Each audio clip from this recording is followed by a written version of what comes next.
The German King Tiger tank was one of the most feared tanks of all World War II, able to take out a Sherman tank with a single shot, and other tank crews watched in horror as their own rounds simply bounced off the incredibly thick armor of the Tiger tank.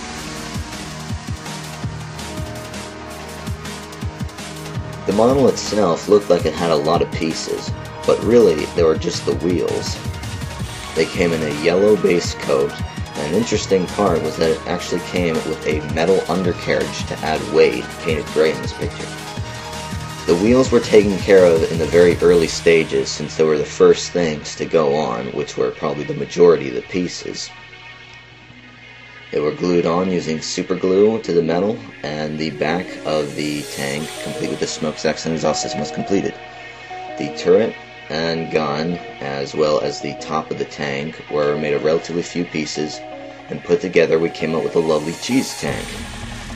These were the paints that I used to paint the model, and I started with the treads, painting them a flat black first, then dry brushing the entire thing with a dark gray, then dry brushing the very tops of the ridges with silver paint to create a worn look.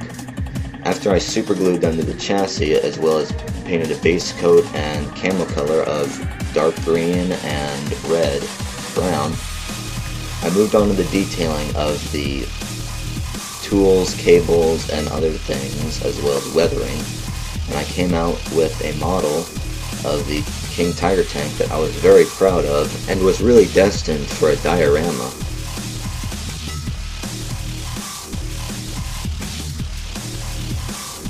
Since I had been wanting to build a Tiger tank for so long, I was determined to pull out all the stops in making the diorama. The tank is on a raised mound of sand and is about to drive straight through a wall damaged from far away while rumbling through the other battlefield debris from long hours of fighting. The details for the base I used was using sand as a surface and going over it with a fine green turf to simulate a sandy, but still inland, I guess a Mediterranean area, like Italy. And now for the tank itself.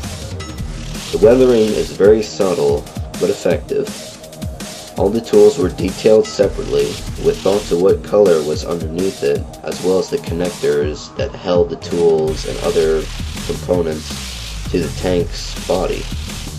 The decals were applied with microsalt to give it a signature painted-on look.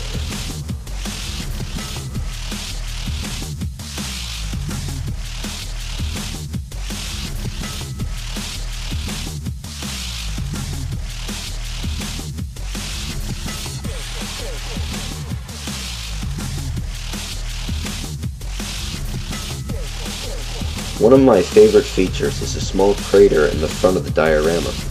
It was only a circular piece of wire that was plastered over, then covered with sand, and some rocks and a wheel were dumped in the center and surrounded with brown turf for an exploded effect. The walls are made of plaster bricks, in which I used a mold made of popsicle sticks to make a few dozen of them. Each one was painted a brown-yellow color and plastered onto each other to form a wall. I shaded the wall as well as the debris bricks with a dark, thinned mixture of oil paints.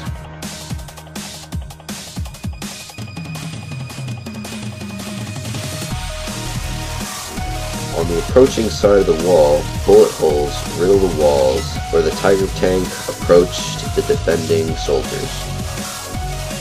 On the other side, bullet shell casings made from copper wire are strewn about where soldiers had been fighting.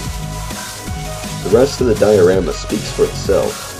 I am always geared towards making my best better, so please rate and comment. And I would like to thank Basic Modeling for holding its first 2009 model competition. Thanks, Basic Modeling. This has been Ian Howard from Akademee, and thanks for watching, everybody.